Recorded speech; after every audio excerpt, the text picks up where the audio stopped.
रा जोगी जी सारा रा रा। भाई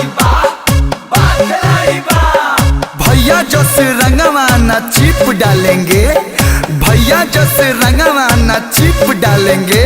अच्छा। हम जब डालेंगे तो डीप डालेंगे। अरे ठीक डालेंगे, बड़ी नीक डालेंगे। आदिशक्ति फिल्म्स।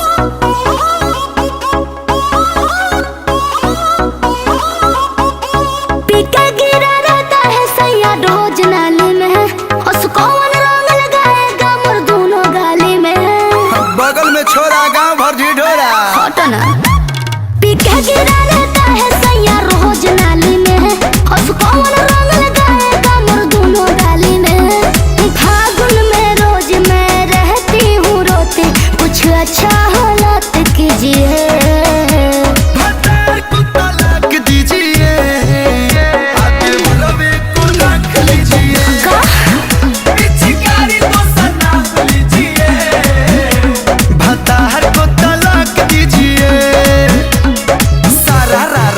जोगी जी सारा रा रा।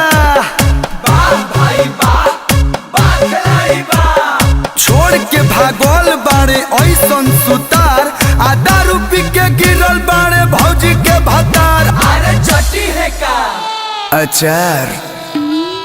सेज पे ही तर मार के रहती हूँ इंतजार में, पौआ चढ़ा के सोता है पियावा रोज बाधार में। ए भौजी हो होई सुधारिन कर हालत में, तू ज्यादा न पहुँच, जल्दी पहुँच अदालत में। फगुआ बिगाड़ा है फगुआ का मजा, न्याय मेरे साथ कीजिए।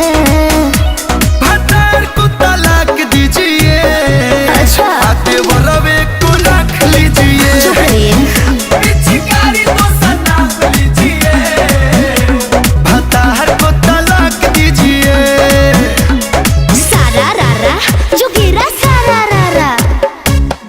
भौजी बा 24 कैरेट सोना के ई बुझतावे घुरा, रेड कलर से भेंट न भइल रह गनी अधूरा। अरे खइले होई है धतूरा ब्याहरा चाह के लाया है, प्यार न तबले किया है। घर के खेतबा बेच के खाली दारू पिया है। छोड़े ना पीना एको दिन ये ना कोनो लायक बाटे, दिही रोजे दर्द बाटे, बेवड़ा मरद ई नालायक बाटे। नामी वकील है कहलो कचहरी में, बोस जी से बात कीजिए। भतार को तलाक दीजिए। अच्छा। देवर